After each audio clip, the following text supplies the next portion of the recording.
Hello, welcome to the bass lick in every key series. In this series we are taking one lick or one part groove and running it through all 12 keys. It's a great way to truly master it, building your technique, improving your ear and getting comfortable all over the fretboard. So let's get started. Dominant chord, lick number 7.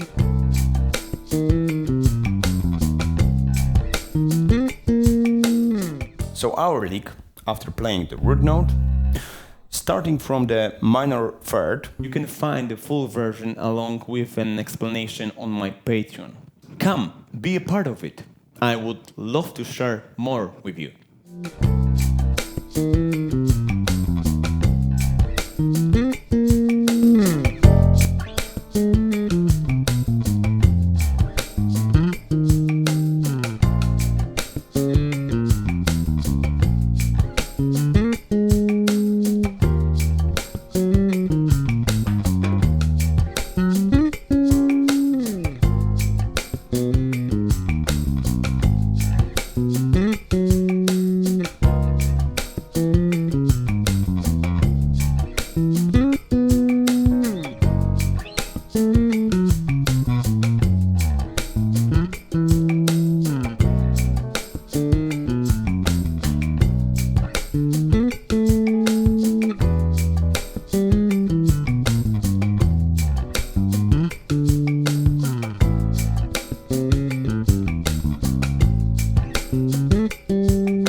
Now is your turn for practicing and see you in next video.